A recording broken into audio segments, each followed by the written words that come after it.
Di sebuah tempat lokasi syuting yang nampaknya orang-orang tengah sibuk mempersiapkan segala hal untuk adegan perang selanjutnya. Ada seorang pemuda yang bernama Kim Man Seok. Dia merupakan seorang pemeran pembantu, tapi dia sangat antusias sekali dalam memainkan perannya itu. Sampai-sampai rekan syutingnya merasa heran karena melihatnya nampak serius sekali membaca naskah itu. Padahal dirinya hanyalah pemain tambahan yang tidak memiliki dialog. Tapi Kim Man Seok tetap optimis dan tidak menghiraukan ocehan itu. Karena baginya, ini adalah kesempatan emas untuk keluar dari kemiskinan dan bertekad untuk mencuri perhatian sang sutradara yang merupakan puncak dari industri perfilman Korea. Namun anehnya, ketika klip diketuk dan sang sutradara berteriak action, dia merasa adegan ini terasa nyata sekali. Dimulai dari kostum prajurit musuh, teriakan dan tangisan dari para warga, pemain tambahan yang secara tiba-tiba ada banyak sekali. Bahkan peluru yang menembus kepala warga pun sangat terasa nyata sekali. Tapi dia masih berpikir positif dan berusaha fokus dalam menjalankan perannya, walaupun sebenarnya merasa ada yang janggal. Dia pun masuk ke dalam barisan, mengangkat senjatanya dan membantu mengusir para penjajah. Hingga di suatu momen dia melihat Bapak Kim tertebas sampai mati. Di situ dia merasa aneh, bagaimana dia bisa berakting sebagus itu. Terlebih lagi dia tidak melihat staf dan sang sutradara dimanapun.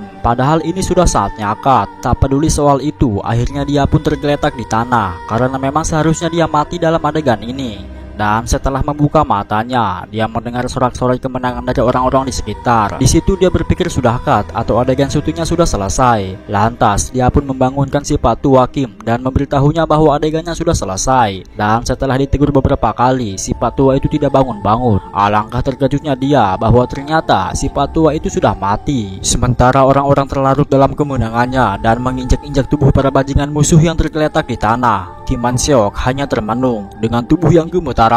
Rekan seperjuangannya pun menegurnya, bahkan sampai harus berkali-kali untuk menyadarkannya. Dan setelah sadar, barulah dia bercerita bahwa Pak Kim baru saja mati. Bukan hanya satu orang, bahkan semua orang benar-benar mati. Dia bercerita dengan sungguh-sungguh, diselimuti dengan rasa panik yang juga sungguh-sungguh. Tapi temannya itu hanya terdiam mematung, lalu menepuk pundaknya, kemudian menampar wajahnya dan berkata, "Sadarlah, ini adalah medan perang. Inilah tempat di mana ratusan, bahkan ribuan orang mati setiap harinya." Orang-orang di sekitar yang mendengarnya pun nampak biasa saja dan paham betul dengan apa yang dialami olehnya. Karena mereka pikir tidak mungkin ada orang yang waras setelah melalui perang ini. Kim Man Seok hanya tertunduk lesu. Dia masih menganggap bahwa semua ini hanyalah mimpi. Kemudian setelah itu dia pun pingsan. Dan setelah bangun dia langsung mengarahkan pandangannya ke segala arah. Dan tempat ini masih saja sama. Kemudian muncul seorang gadis kecil membawakannya semangkuk sup. Hening, dia tidak berbicara sepatah kata pun. Dan ketika melihat seorang bapak-bapak melewatinya, dia pun bertanya, "Apa yang terjadi dengan Bapak Kim?" Si Pak Tua itu hanya menggeleng, kemudian kembali berjalan. Suasananya kini kembali hening. Dia terdiam mematung dengan ribuan pertanyaan yang masih menggantung. Gadis kecil itu pun memegang erat punggung tangannya, menatap lama matanya, kemudian pergi meninggalkan semangkuk sup di sampingnya. Hening, suasananya kembali hening. Terdiam, dia kembali termenung. Kemudian matanya ia alihkan ke arah sekitar dan melihat dua orang pemuda tengah bercengkerama membicarakan nasibnya ketika di medan perang. Sedangkan di arah sana, ia melihat seorang ibu-ibu tengah menutup wajahnya karena tak kuasa mendengar jeritan anaknya yang buntung satu tangannya. Dan di depan si ibu itu, dia melihat dua orang bapak-bapak yang hanya tertunduk lesu mendengar jeritan mereka. Di tengah-tengah lamunannya, tiba-tiba seseorang menghampirinya, kemudian berkata, "Meskipun kau tidak lapar, cobalah untuk mengambil sedikit makanan." Setelah dilihat-lihat, ternyata dia adalah aktor bintang Chong Moro yang bernama Kim Myung Jin. Si Pak Tua itu kembali berkata, "Tuan kita turun langsung untuk memimpin perang ini. Begitu beliau berhasil memimpin pasukan kita memasuki pertahanan musuh, kita tak akan lama lagi seharusnya bisa mengejar sebagian pasukan mereka. Dan untuk itu, cobalah bertahan hidup sampai itu terjadi. Kita harus melakukan segala hal untuk menjaga tanah milik kita." Kim Man Seok mengangguk dan si Pak Tua itu pun pergi. Dia ambil semangkuk sup itu, kemudian memakannya dengan tangis yang bercucuran. Si gadis kecil itu pun kembali muncul dan mengajaknya ngobrol. Dia bercerita bahwa dia ingin sekali pergi ke Hanyang. Kim Man Seok pun berjanji bahwa setelah semua ini berakhir, dia akan membawanya ke sana. Sejenak, lagi-lagi dia kembali bingung. Ini terlalu nyata untuk sebuah mimpi, tapi perasaan yang dia rasakan ini terlalu realistis. Dan kalau ini hanyalah sebuah mimpi, lalu kapan aku akan terbangun? gumamnya. Tiba-tiba sebuah busur melayang dengan cepat ke arahnya. Sontak, si gadis kecil itu pun langsung menghadang anak panah itu dengan tubuhnya. Alhasil, Kim Man Seok pun selamat, tapi tidak dengan si gadis itu. Dan di akhir hayatnya, dia berkata dengan senyum dan tangis yang bercucuran bahwa dia betul-betul ingin pergi ke Han yang bersamanya. Tapi mungkin hal itu tidak akan pernah terwujud. Mendengar hal itu, dia pun menjerit ke arah langit. Dan secara tiba-tiba, suara Ka terdengar nyaring di atas sana. Sontak, semuanya kembali seperti semula. Si gadis kecil itu pun bergegas keluar dari pelukannya. Dan ternyata, selama ini dirinya masih berada di dalam sebuah adegan. Apa yang dia alami dan apa yang dia rasakan, ternyata hanyalah sebuah akting semata. Keesokan malamnya, yaitu pada saat pengeditan, sang sutradara mengulang-ulang adegan itu berkali-kali.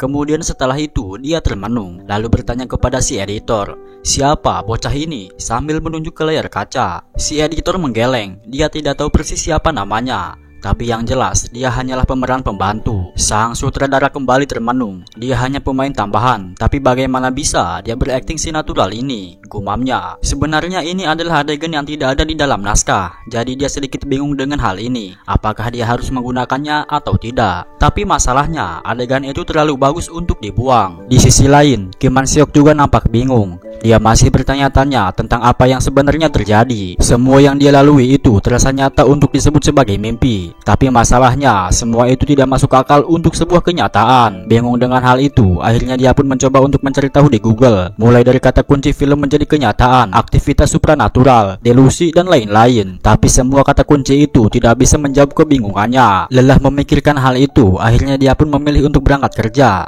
Sebenarnya dia tidak punya pekerjaan tetap atau bisa dibilang serabutan. Pekerjaan apapun akan dia lakukan, termasuk sebagai tukang cuci mobil, asalkan dia bisa memenuhi kebutuhan sehari-harinya, termasuk uang sewa dan sebagainya. Setelah pulang dari steam mobil, dia pun berangkat ke lokasi syuting. Dan setibanya di sana, seseorang menghampirinya dan berkata bahwa Pak Sutradara ingin bertemu dengannya. Kemudian dia pun diantar ke tempatnya, dan di sana ia melihat aktor Kim Young Jin tengah mengobrol dengan si sutradara. Melihat kehadiran Kim Man Seok, mereka pun menghentikan obrolannya, dan sang aktor itu pergi meninggalkannya. Tapi saat melewatinya, dia berkata kepada Kim Man Seok bahwa aktingmu kemarin benar-benar tidak bisa dilupakan, sambil menepuk pundaknya. Kemudian setelah itu, si sutradara pun bertanya, "Apakah kau mau peran yang lebih banyak?" Tentu saja Kim Man Seok mengiyakan sambil kegirangan. Si sutradara pun menjelaskan bahwa perannya itu memang tidak banyak, tapi setidaknya dia akan diberikan sebuah dialog. Dan meskipun hanya peran pendek, tapi jika dilihat dari alur ceritanya, perannya itu sangatlah penting. Dan dia memutuskan untuk mempercayakan tugas penting itu kepadanya. Kemudian Kim Man Seok pun bertanya, "Peran apa yang akan dimainkannya?" Sang sutradara pun menjawab, "Tahanan perang yang kehilangan nyawanya setelah disiksa." Malam tiba dan dia pun diikat bersama dengan tahanan perang lainnya.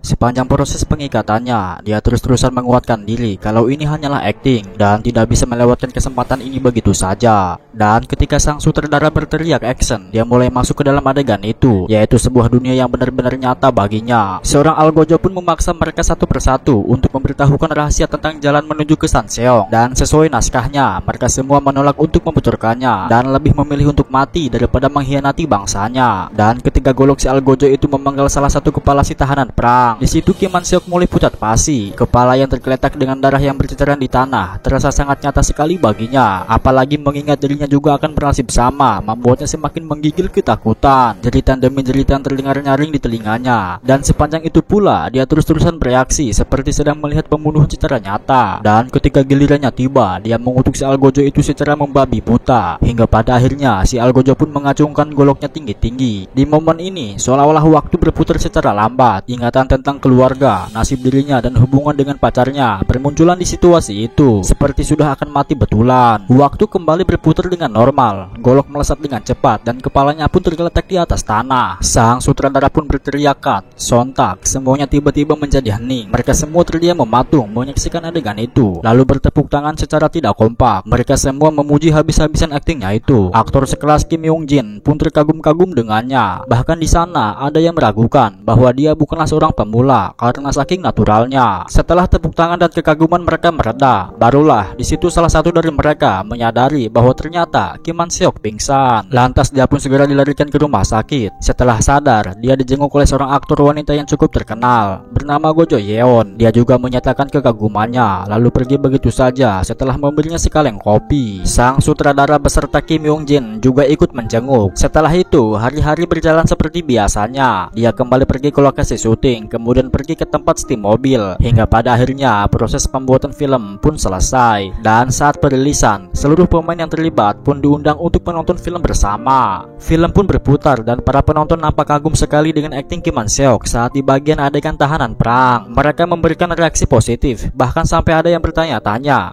siapa pria itu? Setelah film selesai diputar, acara pun dilanjutkan kepada sesi perkenalan, tapi hanya pemain bintang saja yang berdiri di sana. Sehingga hal itu pun memacu Kim Man Seok bahwa suatu hari nanti dia juga pasti bisa berdiri di sana. Acara pun berjalan dengan lancar dan Kim Man Seok pun pergi. Di sepanjang jalan, dia mendengar dua orang pemuda yang tengah mengobrol tentang film itu. Yang satu memuji aktor Kim Young Jin, sedangkan yang satunya lagi terpikat dengan akting seorang pemuda yang kepalanya dipenggal tadi. Mendengar hal itu, Kim Man Seok kiranya bukan main. Mereka mungkin tidak mengingat siapa dirinya, tapi setidaknya mereka mengingat aktingku, gumamnya. Lalu saat akan menaiki lift, tiba-tiba dia dihampiri oleh seorang perempuan cantik berkacamata hitam. Si perempuan itu memberikan sebuah kartu nama, dan setelah dibaca, ternyata dia agensi dari MS Entertainment. Lantas dia pun langsung mengutarakan niatnya bahwa dia ingin merekrutnya. Tak butuh waktu lama, dia langsung mendatangi kantor si agensi tersebut, dan di sana dia langsung disambut olehnya. Kemudian menjelaskan isi daripada kontraknya. Karena dia tidak paham betul dengan istilah-istilah yang ada di dalam lembaran kertas itu, akhirnya ia pun langsung mendatanganinya dan kemudian mendapatkan uang muka sebesar 50 juta won atau setara dengan 63 juta rupiah sebagai uang mukanya. Tentu saja dia girangnya bukan main, karena ini pertama kalinya dia memegang uang sebesar itu seumur hidupnya. Lantas dia pun langsung membeli pakaian mewah, menyewa apartemen, mentransfer ibunya, dan memberitahukan kabar baik ini kepada saudara-saudaranya bahwa dirinya sekarang sudah menjadi bintang film. Beberapa hari kemudian, dia pun dijemput oleh seorang pria tampan yang sempat dia lihat di lorong tempo lalu. Si pemuda tersebut bernama Moon Jong Bae, yang sekarang ditugaskan sebagai manajer Kim Man Seok. Mulai sekarang dan seterusnya, dialah yang akan mengurus jadwal-jadwalnya. Setelah perkenalan dan segala macam, lantas si manajer itu pun menyodorkan sebuah naskah film yang akan dimainkannya. Film tersebut berjudul Hunter of the Night, dan perannya adalah sebagai seorang pria yang mati ditikam secara berkali-kali. Mendengar hal itu, dia pun sangat terkejut. Si manajernya bercerita bahwa ini adalah peran yang cukup besar agar dirinya bisa terkenal di dunia film. Apalagi aktingnya di film perang kemarin adalah salah satu akting terbaik yang pernah dia lihat, terutama adegan saat lehernya dipenggal. Aku penasaran, bagaimana bisa kau sangat bagus berperan sebagai orang yang akan mati? Tatapan matamu selama adegan ketika pedangnya masuk adalah sebuah mahakarya, ujarnya. Dalam benaknya Kim Man Seok berkata, itu bukanlah akting, melainkan sungguhan. Dan itulah alasan kenapa dirinya bisa akting senatural mungkin. Dengan terbata-bata, kemudian dia bertanya, apakah dirinya bisa menolak peran itu? Si manajernya pun bilang bahwa dia bisa menolaknya kalau tidak mau, tapi itu akan melanggar kontraknya. Lantas dia pun mengeluarkan kontraknya, dan di sana tertulis sebuah pasal bahwa untuk minimum masa 3 tahun yang dikontrak akan berakting dalam peran yang ditugaskan oleh kontraktor. Dan jika yang dikontrak menolak tanpa alasan yang jelas, maka kontrak itu akan dibatalkan. Si manajer menjelaskannya lebih lanjut bahwa bukan hanya kontraknya dibatalkan, tetapi dirinya juga bisa langsung digugat. Dan seperti yang sudah dijelaskan di pasal 7 ayat 3, jika alasan berasal dari si aktor, perusahaan dapat meminta pengembalian penuh fee kontrak dan tambahan sebanyak 10%. Setelah mendengar penjelasan tersebut, akhirnya mau tak mau dia pun harus mengambil peran itu. Dan saat dia berjalan menuju ke ruang pembaca naskah, dia bersenggolan dengan aktor utama dari film ini, yaitu Jeong Woo, seorang aktor yang dianggap sebagai salah satu yang terbaik. Lalu saat masuk ke dalam ruangan pembacaan naskah, orang-orang yang melihatnya pun bergumam, seperti ini pertama kalinya aku melihatnya secara langsung. Akting dia di film terakhirnya sangat gila, dan orang-orang menyapanya dengan hangat. Wajar saja dia berwajah tampan, suka menjaga tubuhnya, dan bahkan punya bakat akting yang mendukung. Apalagi dia tidak terlalu pemilih ketika mengambil peran, dan selalu melakukan perannya dengan baik. Dan sekarang dia tengah fokus pada perannya sebagai pembunuh berantai. Kim Man Seok pun diam-diam mengaguminya dan tidak menyangka bahwa dia akan berakting dengan orang sehebat dia. Tapi bukan hanya dia yang mereka bicarakan. Kim Man Seok pun tak lepas dari pembicaraan mereka. Sebagian dari mereka menganggap bahwa aktingnya itu sangat unik. Bahkan sebagiannya lagi sempat merinding saat melihat ekspresinya ketika kepalanya dipenggal. Apalagi kebanyakan dari adegan itu adalah hasil dari improvisasinya. Mereka nampak bersemangat menanti-nanti apa yang akan terjadi pada film ini dengan kehadirannya. Di ruangan itu, ia juga bertemu dengan seorang bintang aktor di film usia menengah yang bernama Kim Chan Wo. Cara bermainnya punya keunikan tersendiri. Walaupun dia memulai debut karirnya saat sudah berumur, tapi dia menjadi sangat sukses di kebanyakan pekerjaannya. Dia sudah bermain di 3 film yang ditonton lebih dari 10 juta orang. Pembacaan naskah pun dimulai. Jeong Wo dan Jang Deok pun disuruh untuk membacakannya. Sudah tidak diragukan lagi bagaimana mereka berakting, apalagi cuma membacakannya. Setelah mereka selesai, pembacaan naskah pun berlanjut,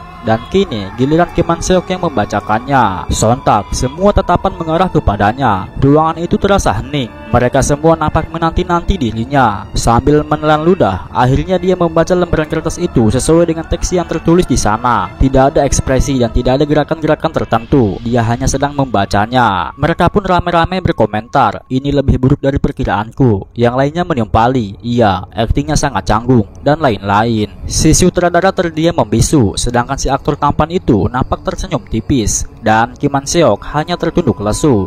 Tapi si Pak tua yang ada di sampingnya menepuk bahunya, kemudian menyemangatinya. "Jangan terlalu tegang dan cobalah untuk sedikit bersantai," ujarnya. Pembacaan naskah pun selesai, dan beberapa minggu kemudian mereka mulai syuting. Setelah adegan pertama berakhir, sang sutradara menyuruh Kim Man Seok untuk bersiap-siap. Ini adalah adegan terakhir sebelum mereka pindah tempat ke lokasi berikutnya. Dalam naskahnya tertulis bahwa dirinya akan ditusuk berkali-kali oleh pisau si pembunuh berantai. Si saksi mencoba melawan, tapi setelah 2 tikaman di dada, 2 di perut, dan 7 kali di wajah dan leher, dia mati dengan mengenaskan. Kameramen sudah berada di posisinya, para kru dan pemeran sudah siap. Lantas, sang sutradara pun berteriak action. Seketika itu juga Kim Man Seok langsung masuk ke dalam dunia yang berbeda. Sebuah dunia yang sudah diatur oleh naskah. Dan di tengah pelariannya itu, sebuah ingatan yang belum pernah dia lakukan tiba-tiba masuk begitu saja ke dalam kepalanya. Dan ingatan itu adalah ingatan dari si tokoh asli yang sedang diperankannya. Dalam film itu menceritakan bahwa Kim Man Seok yang sedang berjalan di bawah lampu remang-remang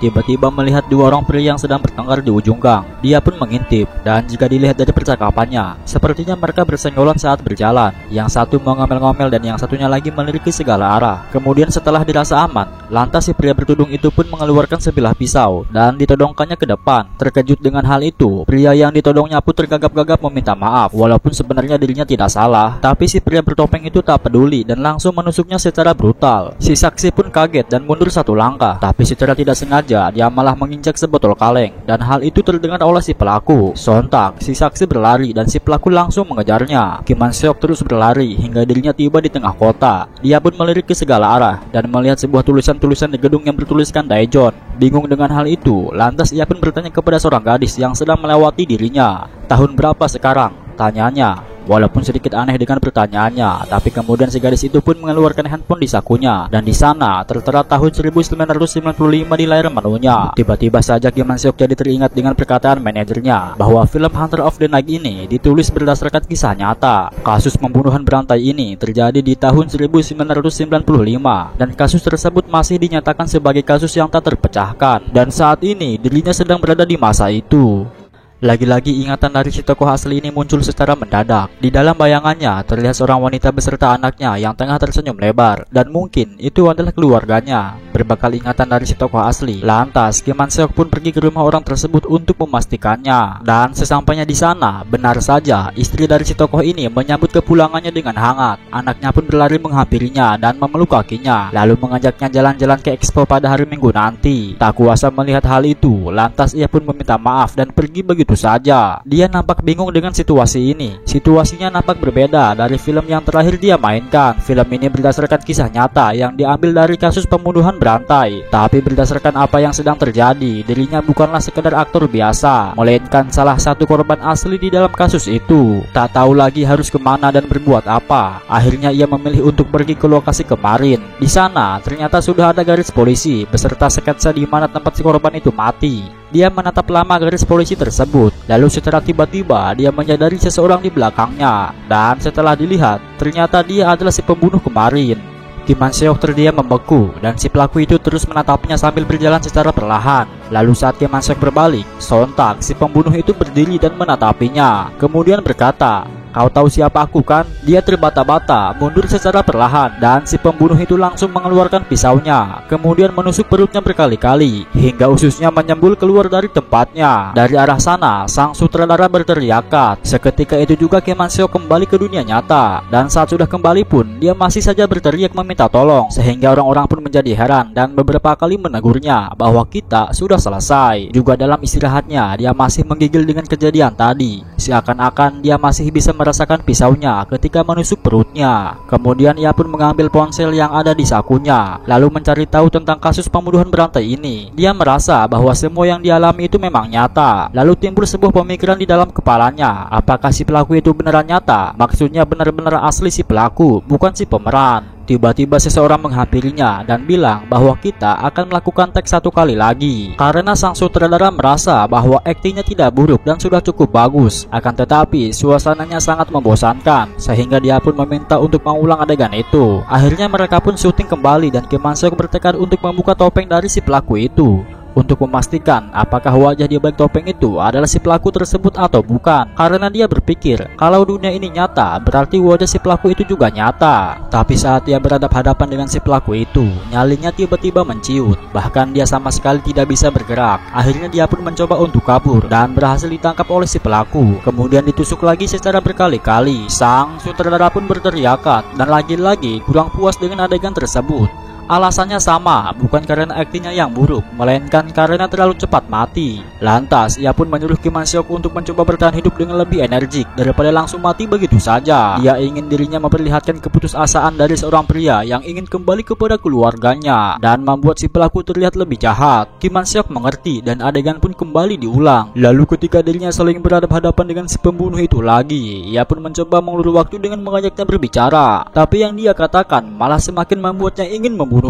Lantas Kim Man Seok pun langsung berlari, berharap bisa mengulur waktu lebih lama sambil menunggu momen yang tepat untuk membuka topengnya. Dan saat dirinya tertangkap kemudian ditusuk, dia sempat membuka topengnya hingga terlihat dengan jelas bagaimana wajah aslinya. Bahkan dia juga sempat melihat si pelaku membuang senjatanya sebelum pada akhirnya dia menemui ajalnya. Sang sutradara berteriakan dan syuting pun selesai dengan sempurna. Sesampainya di rumah, ia pun memikirkan kembali tentang kasus yang belum terpecahkan itu. Kini dia tahu bagaimana wajah si pelaku dan tahu di mana dia menyembunyikan senjatanya. Lalu setelah menimbang-nimbang apa yang harus dilakukannya, akhirnya dia pun memutuskan untuk mencari tahu di mana lokasi kejadiannya dan pergi ke sana untuk memastikannya. Sesampainya di lokasi, benar saja ternyata senjata itu masih berada di sana. Lantas dia pun langsung pergi ke kantor polisi dan mengajaknya ke TKP. Awalnya dia menolak karena sebenarnya kasus ini akan segera ditutup sekitar 2 bulan lagi. Tapi karena Kim Man Seok memaksa, akhirnya si polisi itu pun mau tidak mau harus mengikutinya. Dan sesampainya di sana, Kim Man Seok langsung menunjuk di mana lokasi pisau itu disimpan. Melihat hal itu, si polisi pun nampak terkejut dan langsung mengamankannya sebagai petunjuk dan barang bukti. Bukan hanya itu, Kim Man Seok juga memberitahukan bagaimana wajah si pelaku secara detail dengan alasan bahwa dia melihatnya di dalam mimpi saat memainkan perannya di dalam film sebagai korban. Sehingga mereka pun berasumsi bahwa mungkin saja roh-roh si korban datang untuk membantu polisi dalam memecahkan kasus ini. Dan setelah sketsa wajahnya berhasil dibuat, alangkah terkejutnya mereka bahwa ternyata wajah itu adalah orang pertama yang mereka curigai. Lantas mereka pun langsung mengerahkan sejumlah pasukan untuk menangkapnya. Kim Man Seok pun keluar dari kantor tersebut sambil memikirkan apa sebenarnya yang dia harapkan sampai membuatnya bertindak sejauh ini. Di tengah-tengah kegelisahannya itu, tiba-tiba dia melihat 2 orang yang nampak tak asing di matanya. Dan setelah diperhatikan dengan seksama, ternyata mereka adalah ibu dan anak si korban yang sempat ia kunjungi di dalam dunia adegan. Mereka nampak lega karena orang yang membunuh suami dan ayahnya sudah berhasil ditangkap. Sehingga dengan begitu mereka berharap bahwa roh si korban bisa tenang di alam sana. Keesokan paginya dia mendapat telepon panggilan tak terjawab sebanyak 4 kali. telepon itu kembali berdering dan ternyata nomor tersebut adalah nomor dari kantor polisi. Dia mengabarkan bahwa dirinya harus mengkonfirmasi identitas dari si informan yang tak lain dan tak bukan adalah Kim Man Seok itu sendiri. Hal ini disebabkan karena para wartawan di televisi menggila. Mereka menuntut untuk memberitahukan siapa informannya. Bahkan mereka sampai memberi name tag di kalung kucing dengan tujuan menyindir polisi supaya informannya bisa dikenali. Tapi Kim Man Seok tak peduli. Dia kekeh untuk tidak membocorkan identitasnya dan akhirnya pihak kepolisian pun hanya bisa bilang kepada wartawan itu bahwa si informan tersebut ada hubungannya dengan sebuah film yang sebentar lagi akan rilis, yaitu film Hunter of the Night atau Pemburu Malam Hari. Alhasil film itu pun menjadi booming dan mendapatkan 10 juta penonton dalam waktu yang sangat singkat. Kendati film itu menjadi populer, tetap saja si informan masih belum diketahui oleh publik. Pihak kepolisian pun berkata bahwa identitas si informan akan tetap dirahasiakan. Hari-hari Kim Man Seok pun kembali normal dan si manajer berkata bahwa sudah ada 7 naskah yang sudah menantinya. Para sutradara nampak menggila berkat akting realistisnya itu. Tapi tiba-tiba Kim Man Seok mengamuk. Dia tidak ingin lagi mengambil peran sebagai orang yang akan mati. Kaget dengan hal itu, si manajernya pun berusaha menenangkannya dengan mengalihkan topik tersebut dan bilang bahwa hari ini dirinya akan diwawancara oleh seorang wartawan yang memaksa ingin bertemu dengan dirinya.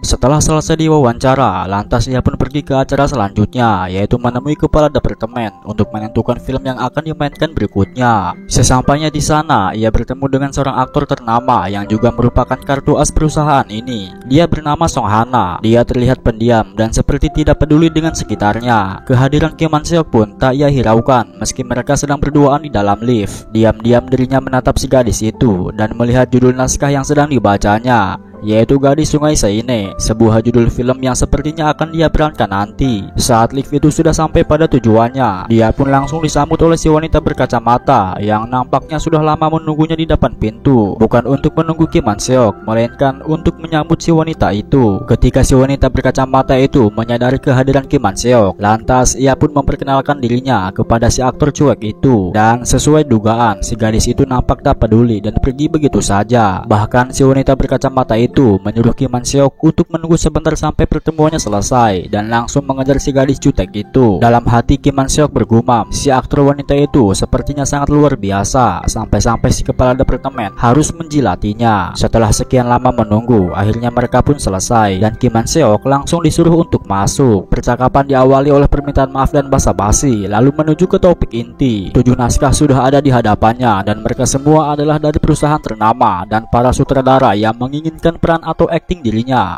Semua judul naskah tersebut berbau kematian, seperti Ingatan Pembunuh, Iblis Tertawa, Pelacak Psikopat, Misteri Sekolah, dan Bukti Hilang. Dia terdiam sejenak, kemudian bilang bahwa dirinya tidak ingin mendapatkan peran yang membuat dirinya sekarat lagi, dan dia ingin mencoba genre film yang berbeda. Akhirnya si wanita itu pun mengeluarkan sebuah naskah yang judulnya sama seperti yang dipegang oleh Song Hana, yaitu Gadis Sungai Seine. Dia juga menjelaskan bahwa naskah ini bukanlah untuk di bioskop, melainkan untuk drama TV, ditulis oleh sang penulis handal bernama Kim Min Sok yang dikenal sebagai pencipta cerita bagus. Dalam film ini, Song Hana sebagai pemeran utama, sedangkan pemeran pembantunya adalah Go Jo Yeon yang dulu pernah satu film dengan Kim Man Seok di film perang. Dia pun membaca naskahnya dan di sana tertulis sebuah cerita bahwa si pemeran utama pembantu pria diadopsi oleh keluarga Prancis ketika dia masih kecil. Singkatnya, dia mendapatkan peran sebagai pemuda jenius dan dalam rangka untuk menjadi si tokoh tersebut, dia harus belajar bahasa Perancis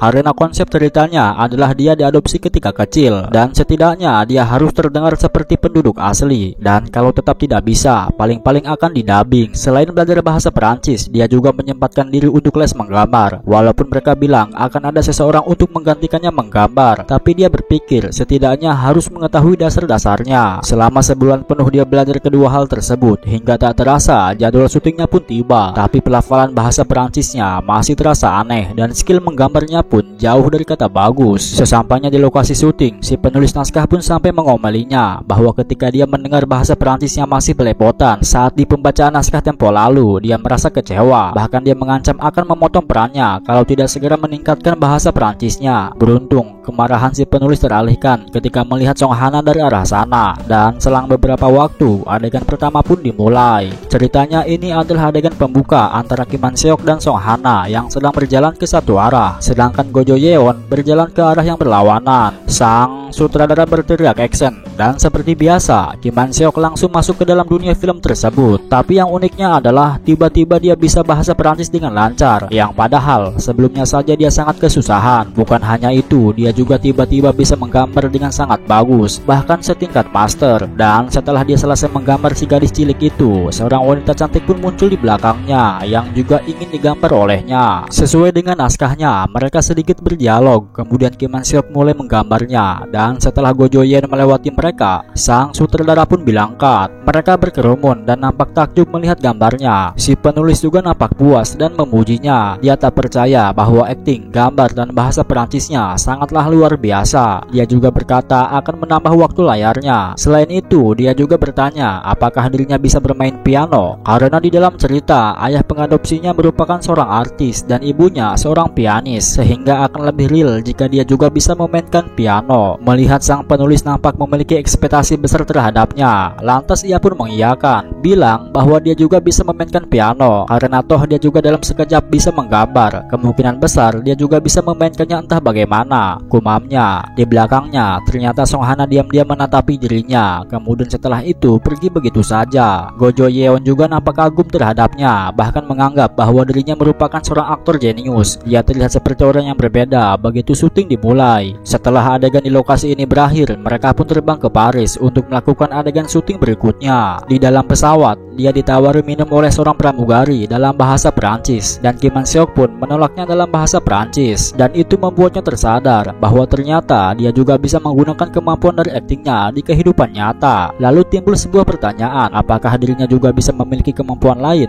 seperti peran pahlawan misalnya. Sebuah menara panjang terlihat di balik jendelanya, dan dia pun menatapinya dengan tatapan kosong seperti Song Hana yang juga sedang menatapi lukisan dirinya dengan tatapan yang tak bisa ku mengerti. Sesampainya di lokasi, mereka pun langsung melakukan persiapan dan langsung mulai syuting. Di sepanjang adegan, dirinya merenungkan banyak hal. Meskipun dia sudah mulai terbiasa dengan situasi ini, tapi kenapa semua ini terjadi kepadanya? Semakin dipikirkan, semakin tak ada yang masuk akal. Seorang perempuan pun menghampirinya dan menanyakan sebuah alamat kepadanya. Dia adik pemeran utama pria bernama Wahyu. Meskipun dia dalam wisata berpacking, dia sebenarnya anggota keluarga kaya. Menurut ceritanya, dia akan tinggal di rumahnya kira-kira sebulan dan nantinya akan jatuh cinta kepadanya. Dia membawa si perempuan itu ke rumahnya dan berbincang-bincang dengan ibunya. Kim Man Seok yang berperan sebagai Julien mulai menjadi pembantunya. Mereka berjalan-jalan di sekitaran kota hingga malam menjelang. Di sebuah taman yang mereka singgahi, si perempuan itu menunjuk ke arah piano dan berkata ingin memainkannya. Dalam ceritanya, Kim Man Seok seharusnya bermain Chopin di sini dan Yeon akan jatuh cinta kepadanya. Dan ketika dia melihat seorang konduktor orkestra dari arah sana, lantas ia pun mulai menekan tombol-tombol piano itu. Dia seperti menjadi Julien asli di dalam dunianya. Dia memainkan piano itu dengan penuh perasaan hingga semua orang terdiam membeku karena suara musiknya. Piano berhenti dan sang sutradara pun berteriak cut. Sontak semua orang langsung bertepuk tangan secara serentak, sedangkan kedua wanita itu hanya melongo melihatnya. Seusai adegan itu, sang sutradara beserta si penulis pun mengajaknya nongkrong di kafe. Di sana ternyata ada Song Hana yang juga ikut bersama mereka. Topik pembicaraan dalam tongkrongan mereka tak lepas dari aksi luar biasanya. Mereka tak henti-hentinya memuji Kim Man Seok yang pandai berakting, menggambar, dan bahkan sekarang dia pandai bermain piano. Si penulis sampai ingin berubah naskahnya dan menjadikannya sebagai pemeran utama pria. Kemudian si penulis pun meminta dengan sangat mohon kepadanya untuk sekiranya bisa mendengarkan suara pianonya lagi di sini. Mereka juga nampak setuju dan berkata bahwa selama syuting mereka sangat terkejut sampai-sampai tidak bisa mengingat permainan pianonya. Permintaan mereka membuatnya berpikir apakah dirinya juga bisa memainkan piano di kehidupan nyata. Akhirnya dia pun naik ke atas panggung dan memainkan sebuah lagu yang sangat dia sukai, bukan sebagai Julien tapi sebagai dirinya sendiri. Suara piano terdengar dan para pemusik mulai mengiringi lagunya. Dia nampak bahagia sekali memainkannya, sampai-sampai Song Hana yang melihatnya juga ikutan tersenyum karena dirinya.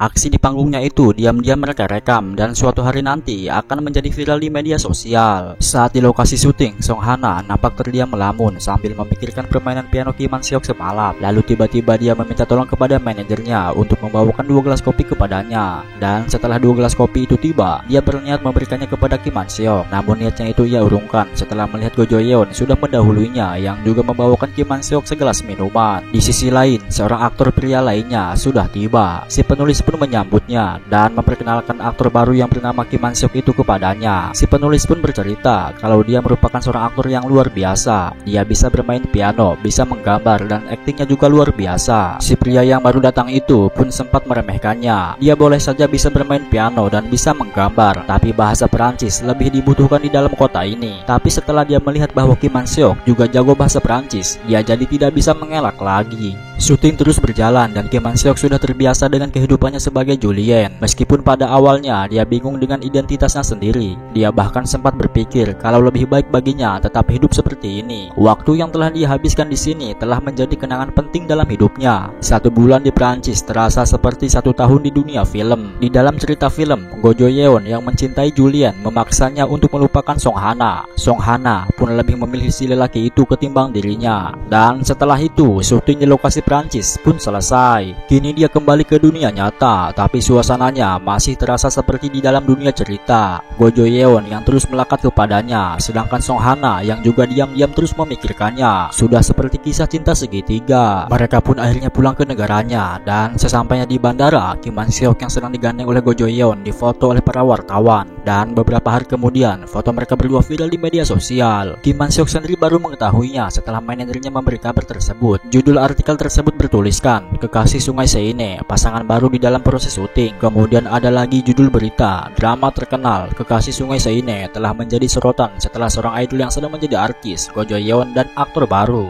Tak lama kemudian, dia mendapat pesan dari si penulis bahwa ternyata artikel tersebut sengaja dibuat untuk mempromosikan drama filmnya. Bahkan dia juga disuruh untuk ikut bermain ke dalamnya dan menyuruh untuk membuat beritanya setidak jelas mungkin. Kemudian setelah itu, ia pun ditelepon oleh Yeon untuk mengajaknya jalan-jalan. Muncul lagi telepon dari si penulis yang mengabarkan bahwa video permainan piano dirinya banyak yang nonton. Bahkan channel YouTube pribadinya mendapatkan 200.000 subscriber berkat video tersebut. Keesokan harinya, mereka pun jalan-jalan seperti yang sudah dijanjikan. Mereka menghabiskan waktu bersama hingga petang, dan diam-diam kebersamaan mereka itu dipotret oleh seorang wartawan hingga akhirnya kembali viral di media sosial. Nona Song Hana yang melihat artikel itu pun hanya terdiam kaku. Ia menatap lama fotonya. Kemudian setelah itu ia pun menontonnya dan mendengarkan suara pianonya dengan bahagia. Setelah drama filmnya rilis, si penulis kembali menelponnya. Dia mengabarkan bahwa filmnya mencapai 27% penonton. Forumnya menggila dan semua website mulai down.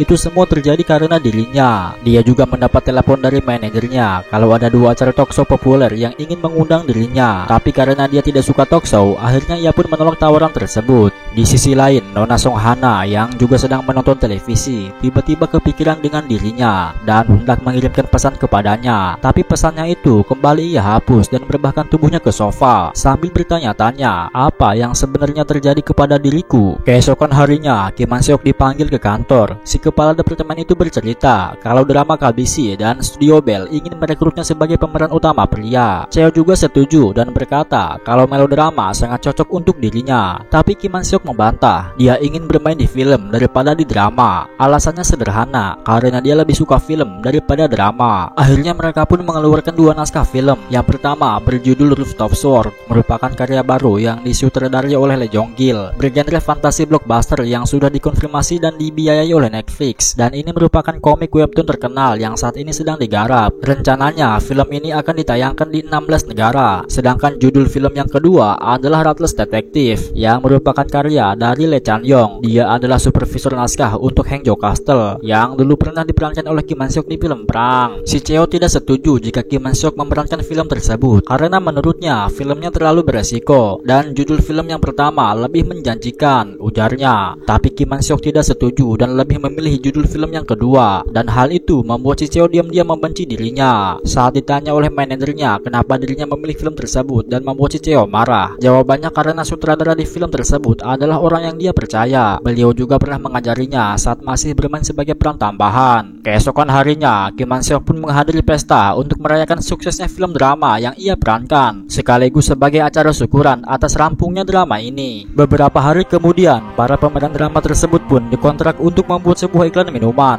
Ini merupakan debut pertama Kim Man Seok di dalam iklan, dan bahkan di dalam iklan pun dia masuk ke dalam dunia tersebut, sebuah dunia yang benar-benar nyata baginya. Dalam iklan tersebut, dia tengah berada di gurun pasir dan sudah nampak kelelahan mencari mata air, dan saat dirinya hampir pingsan, dia melihat pohon kelapa di depan sana dan langsung bergegas menghampirinya. Dia menemukan sebotol kaleng minuman, kemudian meminumnya, dan adegan pun berakhir. Sang sutradara beserta rekan syutingnya pun nampak takjub dengan aktingnya itu. Iklan itu pun meledak dan produknya laku keras di pasaran, bahkan meningkat sebanyak 60% hanya dalam waktu 1 minggu. Dan hal ini membuat para produk-produk lainnya ingin mengontrak dirinya. Bahkan ada yang menawarinya 3 digit hanya untuk 1 iklan. Bukan hanya itu, iklan minuman yang dia perankan itu pun menarik minat sang sutradara yang sangat terkenal, yaitu sutradara Kang. Dia ingin merekrutnya sebagai pemeran utama di dalam filmnya. Dia bahkan sampai mendatangi kantor untuk bertemu langsung dengan Kim Man Seok. Setelah saling berhadap-hadapan dengan Kim Man Seok, sang sutradara pun langsung berkata, "Kau akan menjadi pemeran utama. Film ini aku berencana akan memainkan semua aktor terkenal, aktor terbaik, aktor bintang, semua aktor yang dipertimbangkan sebagai terbaik dari yang terbaik. Mereka semua akan bermain dalam 1 film dan dirinya yang akan menjadi pemeran utamanya." Film ini berjudul Sebuah Jurnal 48 Hari Bertahan Hidup di Dalam Lokasi Tambang. Semua aktor akan mati dan mereka akan memainkannya dengan sempurna. Kau akan bermain sebagai satu-satunya orang yang selamat. Kau adalah orang yang kuinginkan bertahan hidup sampai akhir film. Keputusasaan untuk terus bertahan hidup, terus-menerus berusaha untuk mencapai satu tujuan. Gaya akting, emosi yang sudah kau tunjukkan dalam akting baru-baru ini, semuanya luar biasa. Namun tidak hanya tentang berakting saja. Metode terbaik bagi para aktor adalah untuk tidak mencoba mengeluarkan emosi mereka, namun membuat orang lain merasakannya. Itu adalah contoh terbaik dari apa yang seorang aktor bisa capai. Aku bisa menjamin ini. Setelah film ini selesai, film ini akan menjadi titik awal karirmu menjadi seorang superstar. Tapi kabar bagus ini tidak disambut dengan baik oleh CEO perusahaan. Dirinya malah membenci Kim Man Seok karena tidak menurutinya untuk bermain dalam drama. Dia merasa bahwa perusahaannya seperti tunduk kepada seorang pemula sampai ke level terendah, dan dia juga merasa seperti bergantung kepada dirinya. Apalagi jadwal syuting di dalam sebuah film sangatlah padat dan paling mentok memakan waktu 1 tahun, sehingga selama itu perusahaan tidak bisa mengendalikannya. Singkatnya, perusahaan tidak akan membantunya dalam hal apapun selama dia syuting karena dia sudah menolak untuk iklan, event, dan acara-acara lainnya. Dan kalau saja ini bukannya film sutradara Kang, mungkin perusahaan akan langsung menggugatnya. Di sisi lain, berita tentang Kim Man Seok yang akan berperan di dalam film sutradara Kang pun sudah menyebar ke para aktor, dan hal ini membuat Song Hana yang diam-diam mencintainya pun juga ingin ikut bermain ke dalam film tersebut, dan aktor Ho Jon yang mendengarnya pun langsung ingin ikut juga ke dalam film itu. Selang beberapa minggu, hari pembaca naskah pun tiba. Di sana sudah ada aktor-aktor terkenal dan juga aktor-aktor senior yang sudah berkumpul di dalam ruangan tersebut. Singkat cerita, pembaca naskah berjalan cukup cepat dan selesai dengan baik, dan jangan tanya bagaimana kualitas mereka dalam membaca naskah, sudah tidak diragukan lagi.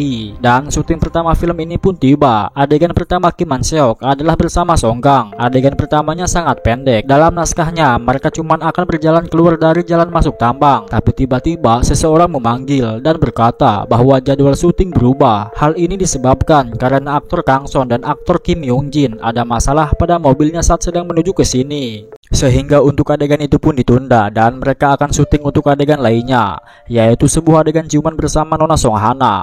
Saat syuting dimulai dan saat Kim Man Seok masuk ke dalam dunia tersebut, dia merasa seperti menjadi Julian yang rindu berat kepada kekasihnya. Mereka pun melakukan adegan ciuman dengan seemosional mungkin. Melihat hal itu, sang Astrada pun menggeleng dan berkata bahwa adegan ciuman macam apa yang bisa seemosional ini. Kita hanya perlu adegannya untuk set up mood. Ini bukan adegan ciuman antar pasangan menikah, jadi tidak perlu sampai begitu, dan mereka pun harus memulainya kembali. Para kru yang melihat akting mereka juga berkomentar bahwa tadi adegannya benar-benar luar biasa. Adegan ciuman barusan itu ada sesuatu yang membuat dadanya serasa tertekan. Yang lainnya menimpali. Rasanya seperti menyaksikan pasangan yang bertahun-tahun tidak bertemu. Akhirnya adegan itu pun di-take ulang dan berakhir dengan biasa saja. Beberapa menit kemudian, seorang aktor cilik yang akan menjadi putri Kim Man Seok pun tiba. Dia adalah Lee Bum, seorang aktor cilik yang pernah satu film di Perang Istana Hangzhou. Saat bertemu kembali dengan Kim Man Seok, dia malah mengadu kepada ibunya bahwa pria itu bertingkah aneh saat syuting di Istana Hangzhou. Tentu saja orang tuanya tidak menanggapinya dengan serius. Semua aktor sudah berkumpul dan sore harinya mereka pun melakukan adegan syuting di tambang. Sang Astrada pun memberi aba-aba bahwa begitu kita masuk, jangan berhenti atau keluar sampai kami bilang keluar. Setelah segala persiapan dan perlengkapan sudah siap, akhirnya sang sutradara pun bilang action. Mereka melakukan sedikit dialog sebelum masuk, dan setelah mereka semua sudah masuk ke dalam tambang, adegan pun berakhir. Dan ketika adegannya sudah berakhir, sementara yang lainnya sudah bersiap-siap untuk pulang, tiba-tiba seseorang menyadari dan memberitahukan kepada si Astrada bahwa Kim Man Seok masih berada di dalam tambang. Sementara itu, di dimensi berbeda, yaitu di dalam tambang, Kim Man Seok beserta para aktor lainnya tengah berbincang sambil melihat-lihat area sekitar.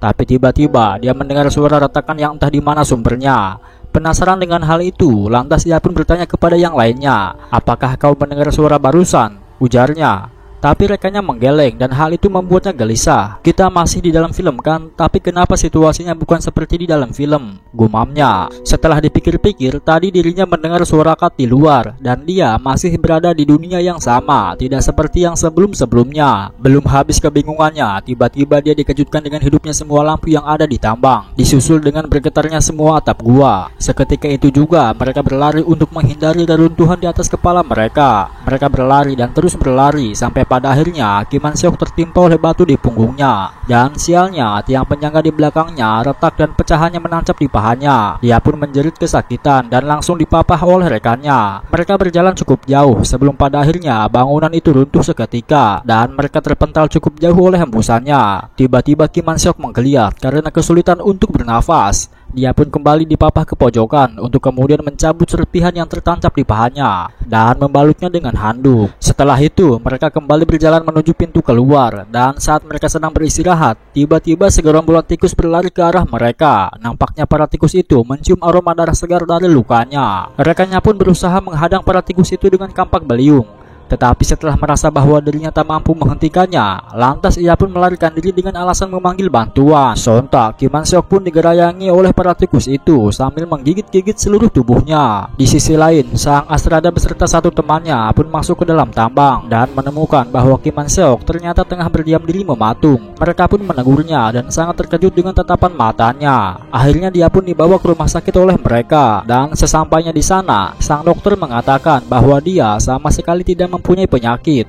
Adapun dia pingsan dan muntah, mungkin itu disebabkan karena stres berlebihan, ujarnya. Tapi tak lama kemudian, Kim Man Seok tiba-tiba kejang dan berteriak kesakitan. Mereka berlarian dan sang dokter pun langsung mengeceknya kembali. Tekanan darah, denyut jantung, semuanya normal. Dan itu membuat sang dokter kebingungan terkait di mana letak masalahnya. Apakah ini gejala PTSD atau bukan? PTSD adalah gangguan kecemasan yang menyebabkan si penderita mengingat kejadian traumatis di masa lalu. Akhirnya, dia pun memutuskan untuk memanggil dokter dari Departemen Neuroscience yang berhubungan dengan sistem saraf dan neuron. Dan setelah beberapa jam kemudian, Kim Man Seok pun sadar dan langsung teringat dengan kejadian di dalam tambang, dan itu membuatnya menggigil ketakutan. Tapi tiba-tiba telepon berdering dan itu membuatnya sedikit tenang. Manajernya yang mendengar bahwa dirinya dilarikan ke rumah sakit pun langsung menghubunginya dan menanyakan bagaimana kondisinya. Di tengah-tengah obrolannya itu, tiba-tiba Kim Man Seok melihat telapak tangannya yang lecet. Dia pun langsung teringat bahwa itu bekas lecet saat di dalam tambang. Lebih jauh lagi, kemudian dia pun mencoba mengecek kakinya dan ternyata ada semacam luka tusukan di pahanya. Melihat hal itu, Kim Man Seok pun terkejutnya bukan main. Seusai kejadian itu, ia pun kembali ke lokasi syuting dan menjalani hari-harinya dengan lesu. Seseorang mencoba mengajaknya ngobrol, sedangkan beberapa orang lainnya memperhatikannya dalam diam. Sore harinya, setelah syuting selesai, barulah Kim Young Jin mengajaknya berbicara. Pertama-tama, dia menanyakan seputar kesehatannya, lalu kemudian mengajaknya nongkrong di warung Madura. Aktor Hyun So yang merupakan salah satu aktor terbaik pun bertanya kepadanya, "Ada apa dengan dirimu? Kau kelihatan kaku belakangan ini."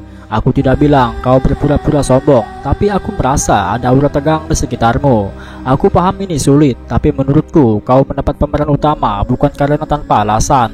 Lalu apa kau mau berhenti berakting?" Kim Young Jin menimpali. "Setelah kupikir-pikir, sepertinya kau tipe orang yang tidak bisa mengeluarkan isi cerita dari kepalamu begitu kau mulai fokus." Rekannya setuju dan itulah yang membuat aktingnya bagus. Kim Man Seok hanya tertunduk sambil bertanya-tanya kepada dirinya sendiri.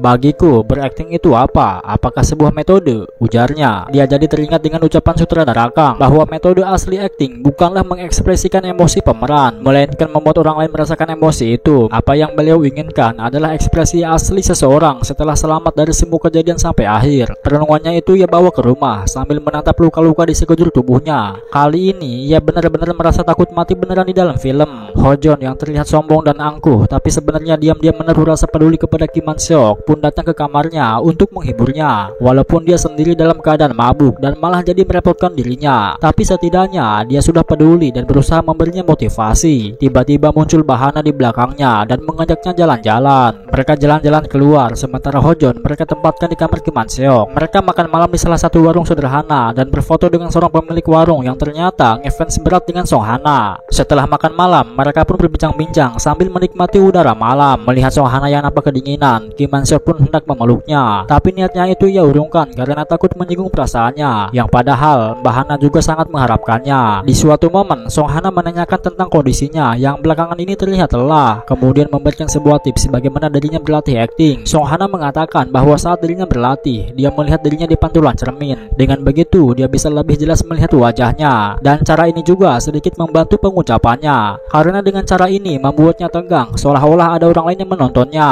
Dia sangat suka sekali bagaimana cara ini membuatnya seolah-olah sedang berada di depan kamera. Mereka mengobrol banyak tentang hal ini dan itu sebelum sampai ke apartemen, dan dengan begitu mereka pun semakin akrab dan semakin dekat. Setelah di apartemen, Kim Man Seok pun memikirkan kembali tentang orang-orang yang terus mendukungnya dan sangat peduli kepadanya. Lalu dia teringat dengan saran Bahana dan mulai berlatih akting secara otodidak. Mula-mula dia berlatih akting di depan kamera handphonenya. Dirasa hal itu saja belum cukup, lantas dia pun meminta manajernya untuk membelikan kamera video. Dan kisah ini pun berakhir sampai di sini karena si penulis belum juga update selama beberapa tahun. Kamera video itu baru ia dapatkan seusai syuting pada keesokan harinya.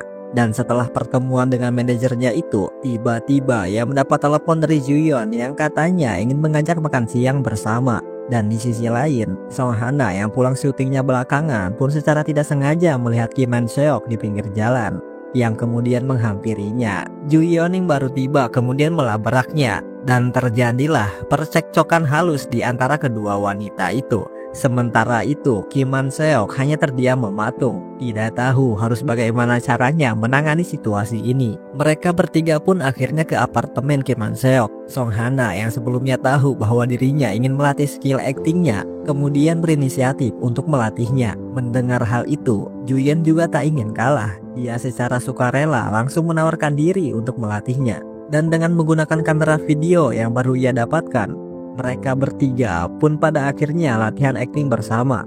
Tetapi lagi-lagi Kim Man Seok langsung memasuki sebuah dunia setelah kata action itu dilontarkan. Padahal ini hanyalah sesi latihan. Ia begitu hanyut ke dalam perannya dan terlihat sangat totalitas dalam latihannya.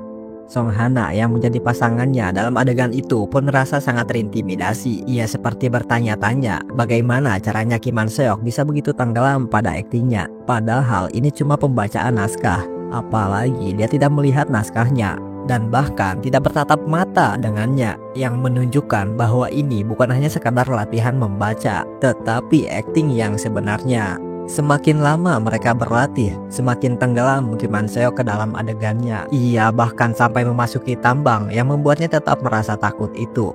Tak peduli berapa kali pun dia memasukinya, ini bukan area lokasi syuting dan hanya pembacaan naskah di rumah. Dan dia masih tak menyangka bahwa dimanapun dia berada, selagi naskah dan kata action itu dilontarkan, ia akan tetap memasukinya. Kalau saja Song Hana tidak memanggil-manggilnya, mungkin jiwanya sudah terjebak di dalam sana selamanya. Dan latihan pada malam itu pun berakhir dengan Kim Man Seok yang berkeringat deras di sekujur tubuhnya.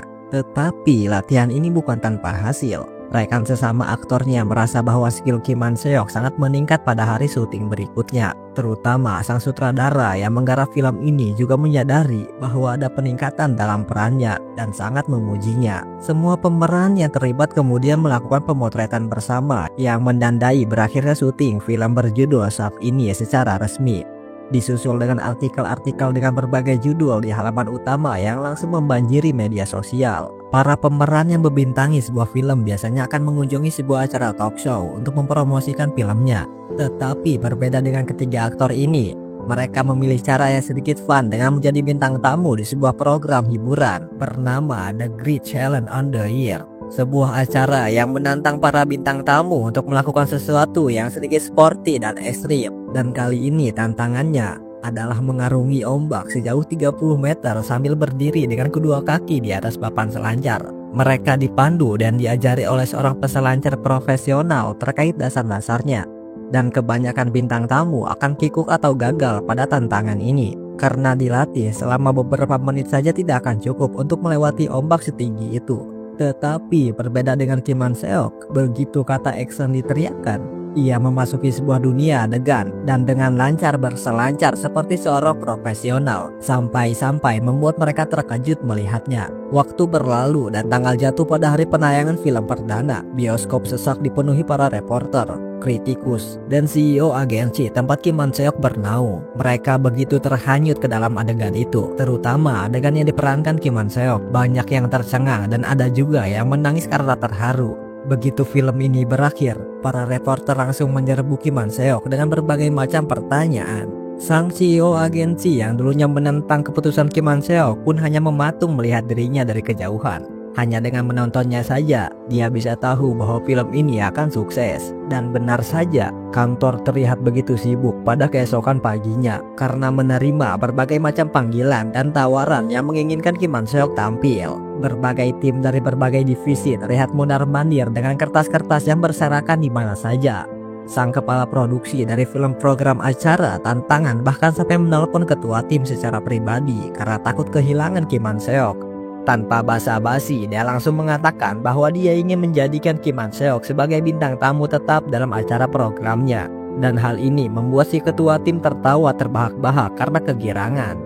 Media-media dipenuhi oleh kehadirannya. Selain sukses melaksanakan berbagai macam tantangan di program acara The Great Challenge, seperti tantangan motor trail yang dia perankan minggu lalu, dia juga sukses memerankan iklan Power Crunch yang berlatar belakang panjat tebing. Masyarakat awam yang tidak tahu pun sampai bingung dan bertanya-tanya ketika melihat foto dirinya yang terpampang di mana-mana. Siapa sih dia ini? Kenapa dia ada di mana-mana?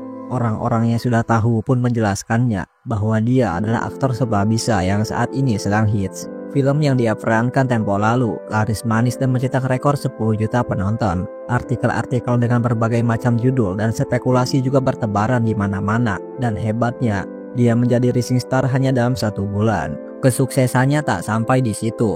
Pada malam puncak Festival Film Awards, ia berhasil memenangkan penghargaan sebagai aktor pendatang baru dalam kategori drama terbaik tahun ini, Drama Lover of the Scene. Yang ia perankan juga berhasil menyabet berbagai macam penghargaan, dimulai dari drama terbaik, penulis terbaik, dan dirinya yang sudah mengantongi piala citra di awal nominasi. Kemudian pada akhir acara, dengan keputusan bulat para juri, Kim Man Seok dinobatkan sebagai aktor terbaik tahun ini dalam kategori film terbaik. Ini adalah sesuatu yang belum pernah terjadi dalam sejarah. Semenjak 40 tahun berdirinya acara itu, seorang aktor tiba-tiba muncul entah dari mana dan menyapu bersih penghargaan dalam kategori film dan drama hanya dalam waktu sebulan sejak debutnya. Sama seperti sebelumnya, film yang berlokasi di tambang itu juga berhasil memenangkan penghargaan sebagai film terbaik dan juga sutradara terbaik. Berbagai macam artikel dan berita bertebaran di mana-mana seperti biasanya. Dia menjadi pusat perhatian dan sangat diantisipasi oleh media terhadap langkah berikutnya. Segala macam ketenaran, tawaran, dan penghargaan yang tertuju pada Kim Man Seok membuat sang CEO agensi kemudian sedikit menyesali perbuatannya yang telah memutus semua dukungan yang dia terima. Semenjak dirinya lebih memilih film ketimbang drama, seolah dia takut Kim Man Seok menyimpan dendam lalu kehilangannya. Dia pun meminta si wanita berkacamata untuk menjelaskannya secara halus, meminta pengertiannya dan harus mempertahankan Kim Man Seok apapun yang terjadi. Tapi raut kedua orang itu terlihat sangat licik ketimbang merasa bersalah atau menyesal. Dan pada keesokan harinya, ketika si wanita berkacamata itu menjelaskan panjang lebar tentang yang terjadi sebelumnya, menjelaskan tentang dirinya yang tidak membantu, tentang penolakan yang dilakukan oleh si CEO, kemudian membandingkan perusahaan agensi ini dengan agensi lainnya. Tapi tak terucap sedikit pun permintaan maaf dari mulutnya di sepanjang penjelasan itu. Akhirnya Kim Man Seok hanya mengangguk saja dan langsung pergi meninggalkannya. Di dalam mobil dia terlihat melamun. Dia melamun bukan karena pertemuan itu, tetapi karena tentang semua kejadian ini. Berbagai pertanyaan terlintas di benaknya. Apakah dia benar-benar hidup dalam kenyataan? Atau mungkin semua ini hanyalah mimpi? Di sisi lain dia takut terjebak di dalam film tanpa jalan keluar. Dan di sisi lainnya dia juga tidak bisa berhenti begitu saja. Kontrak masih berjalan. Dia masih punya tujuan dan hanya bisa mengikutinya sampai akhir perjalanan. Dia pun membalas motivasi Moon Jung-bae ketika melihatnya murung bahwa dia akan melakukan yang terbaik mulai dari sekarang. Baru saja dia merasa bersemangat, tiba-tiba dia kembali menjadi takut ketika menerima tawaran iklan ramen yang isi naskahnya tidak masuk akal. Bagaimana tidak, dia harus terjebak di sebuah pulau terpencil selama 3 tahun. Sebelum akhirnya ramen itu muncul terseret oleh ombak. Mau menolak tapi si manajer malah ngamuk karena ini adalah iklan dari perusahaan terkenal dengan bayaran yang sangat tinggi. Dan akhirnya dia pun hanya bisa pasrah. Sebelum syuting dimulai, dia sempat bernegosiasi dengan sang sutradara untuk mengurangi waktu dan menambahkan beberapa makanan untuk bertahan hidup di dalam naskah. Meski agak bingung, si sutradara akhirnya setuju dan mengurangi waktunya menjadi 1 tahun. Dan ketika rekaman dimulai, dia pun memasuki pulau itu yang menurut naskahnya berlokasi di Pasifik Selatan. Dia bertahan hidup di sana dengan membangun tenda, memburu makanan dan menjalani kehidupannya dengan penuh keluh kesah. Selalu bertanya-tanya kapan ramen itu datang. Suatu waktu ketika dia sedang melahap makanan hasil buruannya, tiba-tiba dia dikejutkan dengan kemunculan sebuah kapal yang sedang mendekati pulau tersebut. Meski dia awalnya bingung terkait keberadaan kapal di dalam naskah ini, tetapi dia nampak antusias dan melambai-lambaikan tangannya ke arah kapal itu, seolah-olah sedang meminta tolong. Kemudian ketika sebuah sekoci melaju ke arahnya, dia nampak bahagia seakan menyambutnya. Namun saat sekoci itu semakin dekat dan semakin jelas, dia tiba-tiba menjadi panik karena yang dilihatnya adalah sejumlah perompak yang datang untuk memburunya. Benar saja, ketika bajak laut itu berlabuh, mereka memburu Kim Man Seok ke dalam pulau dan menghantam kepalanya dengan senjata ketika berhasil menemukannya. Lalu saat dia membuka matanya kembali, dia sudah berada di dalam sebuah ruangan yang berisi sejumlah sandera. Hanya dengan sekali lihat saja, dia bisa langsung tahu bahwa mereka adalah orang Korea, yang kebanyakan dari mereka adalah anak-anak dan wanita. Kemudian ketika dia melihat sejumlah perompak yang sedang mengganggu warga sebangsanya di pojok sana, dia langsung melerai mereka dan hasilnya sudah jelas. Dia langsung dipukuli sampai terjatuh. Dan ketika hendak kembali bangkit, kepalanya langsung ditodong oleh senjata. Dengan bahasa yang tak dia mengerti, si perampok itu mencodongkan senjata ke arah kepalanya, yang artinya jangan bertindak gegabah. Meski masih bingung dengan semua situasi yang terjadi ini, tetapi ketika melihat orang-orang sebangsanya menjerit dan menderita, dia pun memutuskan untuk mengakhiri hidupnya dengan melawan si perampok itu. Dan ketika kepalanya tertembak, dia langsung kembali ke dunia nyata dengan kondisi yang linglung seperti sedang kesurupan. Orang-orang di lokasi syuting pun memanggil-manggil namanya, disertai gerakan tangan yang menggoncang tubuhnya. Setelah semua usaha panjang itu, Kim Man Seok pun akhirnya tersadar. Menurut penuturan si manajernya, dia tiba-tiba berhenti membaca naskahnya dan terdiam, lalu mulai menggigil gemeteran dan membuat proses rekamannya harus dihentikan. Ketika sang sutradara berteriak memberi instruksi untuk beristirahat, Kim Man Seok langsung menjatuhkan tubuhnya di kursi dan melamun di pojokan. Dia bingung dan bertanya-tanya, apa yang sebenarnya terjadi? Kenapa ada bajak laut di pulau itu?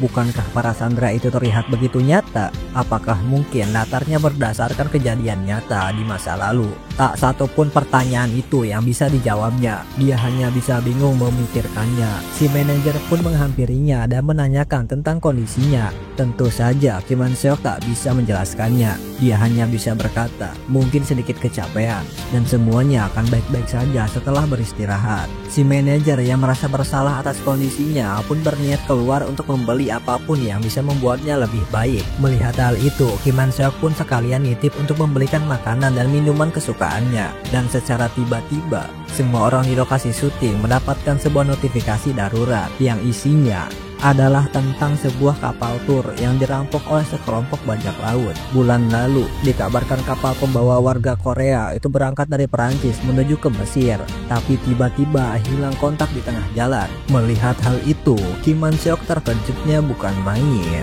Dia termenung panjang, mengingat kembali adegan di dalam kapal itu.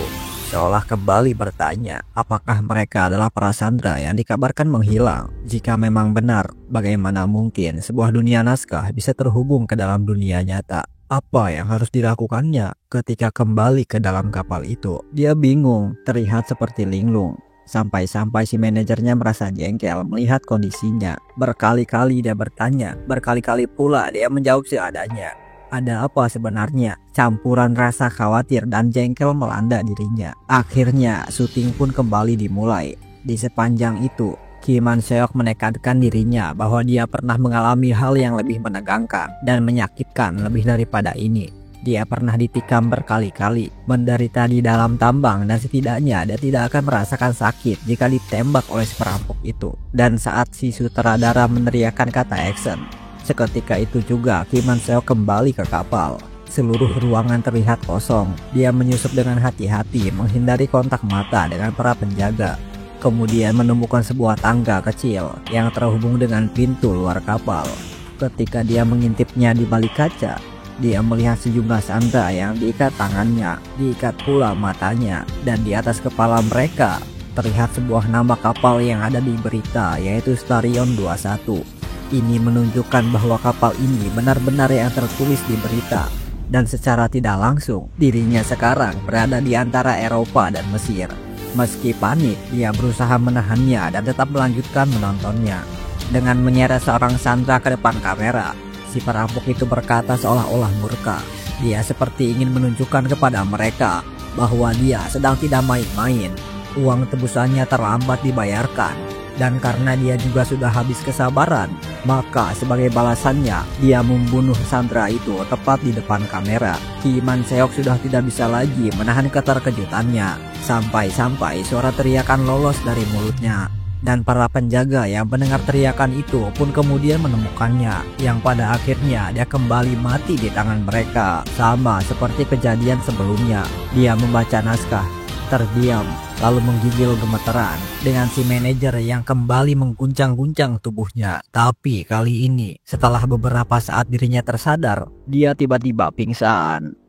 Bangun-bangun, dia sudah berada di rumah sakit, ditemani oleh si manajernya yang nampak sibuk menjawab telepon. Kemudian dia berkata kepada Kim Man Seok bahwa dia pingsan di lokasi syuting. Ketika dia bertanya kepadanya mengapa dirinya berada di sini, dia juga menunjukkan sejumlah artikel di handphonenya yang tengah gencar memberitakan dirinya pingsan karena kelelahan. Setelah dia menenangkan Kim Man Seok dan menyuruhnya untuk kembali beristirahat, dia pun keluar setelah mendapat telepon dari berbagai pihak, meninggalkan dirinya yang tengah termenung memikirkan kembali kejadian itu.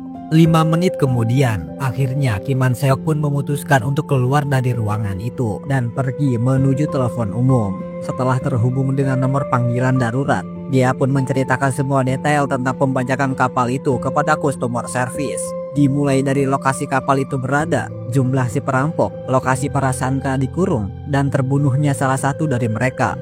Dia menjelaskannya secara gamblang, sampai-sampai mengira itu hanyalah panggilan iseng. Seusai melaporkan hal itu, dia pun diseret oleh manajernya ke tempat sepi setelah menemukan dirinya dikelilingi oleh para penggemar di rumah sakit. Selain menceramahinya habis-habisan untuk beristirahat dan bukannya keluyuran kemana-mana, apalagi menandatangani dan berfoto dengan para pasien lain. Dia juga memberitahunya bahwa mulai sekarang pihak agensi akan membentuk sebuah tim stylist yang terbaik untuk merawat dirinya. Dan Kim Man Seok hanya mengangguk ringan, seolah sudah terbebas dari besarnya beban. Pada hari kepulangan dari rumah sakit, si manajer itu memperkenalkan anggota baru yang katanya ahli dalam merias wajah, rambut, dan cara berpakaian. Si wanita itu kemudian memperkenalkan dirinya sebagai Kim Hyun Bul.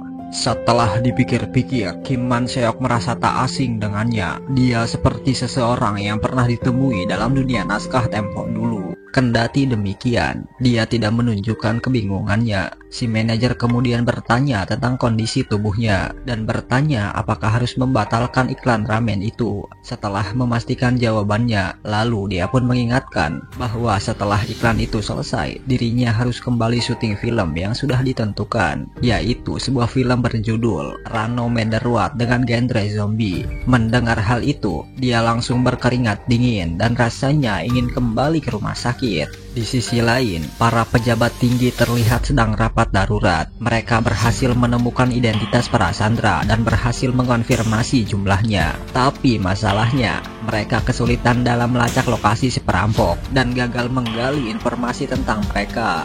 Rencananya, setelah pemerintah Perancis yang saat ini sedang menggali informasi tentang mereka berhasil menemukannya, mereka akan bekerja sama dengan Amerika dan akan mengerahkan sejumlah pasukan elit. Tetapi masalahnya, waktunya sudah mepet dan takut opini publik akan memburuk. Di tengah-tengah kecemasan itu, tiba-tiba seseorang masuk dan menyerahkan sejumlah dokumen kepadanya. Dia bercerita bahwa ada panggilan anonim yang melaporkan secara spesifik tentang Starion 21 melalui panggilan darurat, dan setelah dianalisis lebih mendalam, ternyata informasi itu cocok dan dapat dipercaya. Tak lama setelah laporan mendadak itu, berita kemudian mengumumkan bahwa kapal wisata Starion 21 yang dibajak pada tanggal 17 berhasil diselamatkan secara dramatis kemarin pagi. Pasukan khusus dengan cepat dikerahkan. Sebagian besar sandera yang diselamatkan juga berhasil selamat, dan semua penculik juga berhasil ditundukkan. Pertemuan antara para sandera dengan keluarganya juga begitu menghangatkan hati. Militer dan pemerintah yang dengan cepat melaksanakan operasi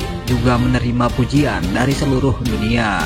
Dan Kim Man Seok hanya tersenyum menontonnya. Tak lama setelah berita itu selesai diumumkan, iklan tentang dirinya berada di pulau itu pun diputar, dan dia malu melihatnya. Rapat di kalangan pejabat elit kembali digelar seusai sukses melaksanakan misi penyelamatan itu. Dalam rapat itu, mereka menyimpulkan dan memutuskan bahwa mereka tidak bisa mengungkapkan sumber informasi anonim itu ke publik. Untuk sementara, mereka akan berkata kepada media kalau suksesnya misi berkat usaha seorang agen elit yang ditempatkan di sana, sambil mencari tahu siapa sebenarnya penelepon anonim itu.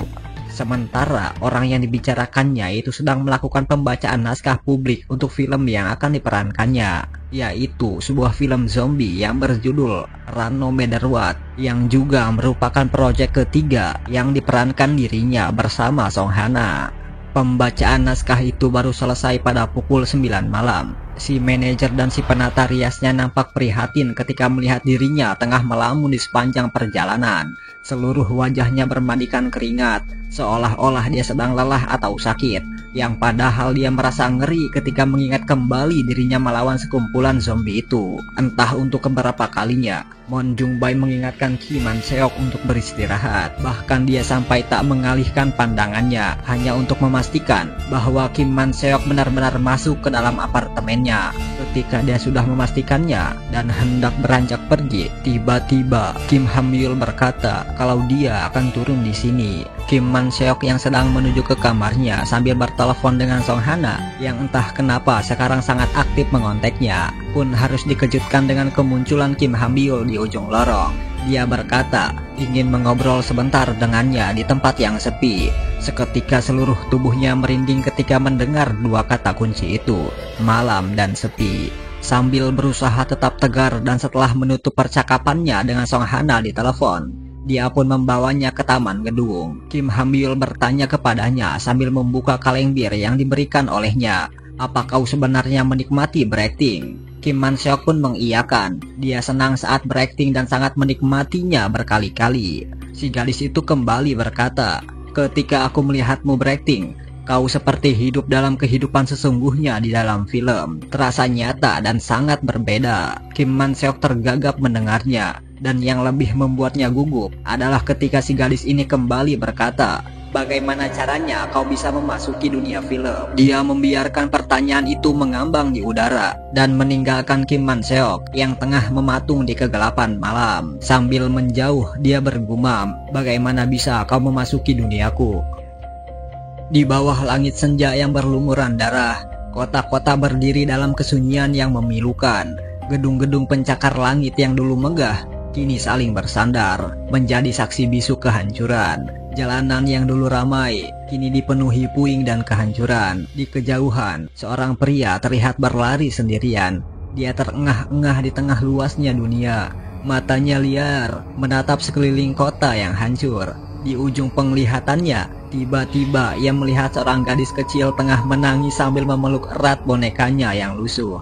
Keraguan menghantuinya, haruskah ia menolong gadis itu ataukah membiarkannya sendirian dalam bahaya? Namun, di saat yang sama, ribuan zombie itu mendekat di belakangnya. Sepemuda itu menggigit bibirnya. Hatinya hancur melihat ketidakberdayaannya si gadis kecil itu. Dengan cepat, ia menggendong dan berlari sekuat tenaga. Matanya terus waspada, mencari tempat perlindungan di tengah kota yang dipenuhi mayat hidup. Nafasnya semakin sesak, jantungnya berdebar kencang. Zombie-zombie itu semakin dekat. Suara langkah kaki mereka menggema di jalanan yang sunyi. Di ujung jalan, secercah harapan muncul. Sebuah pintu toko dengan bayangan manusia di baliknya. Bayangan itu mengulurkan tangan, seolah menawarkan pertolongan.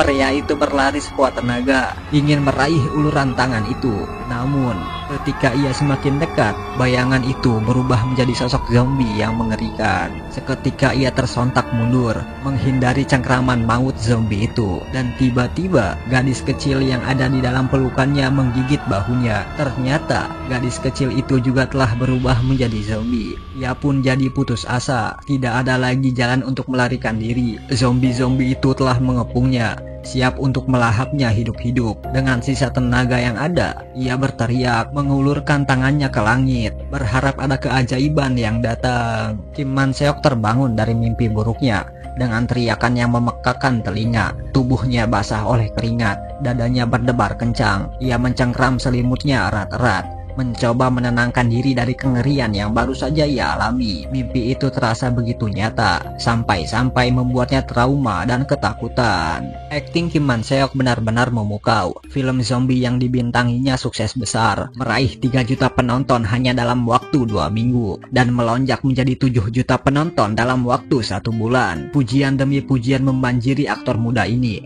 terutama atas aktingnya yang sangat realistis tanpa bantuan CGI. Bahkan, sutradara Hollywood pun dikabarkan tertarik padanya. Tak heran, bioskop selalu penuh sesak oleh penonton yang ingin menyaksikan film yang dibintanginya. Sementara itu, di Bandara Internasional Incheon, sang manajer terlihat mengantar kepergian Kim Man Seok ke Hollywood. Rencananya, Kim Man Seok akan terbang ke Los Angeles sendirian. Sedangkan, manajernya berencana menyusulnya kemudian. Dan saat memasuki bandara, ketika Kim Man Seok melepas kacamatanya, wajahnya terlihat pucat pasi dan lesu. Matanya merah derah dengan kulit bawahnya keabu-abuan, mirip seperti zombie. Apakah dia sudah terinfeksi?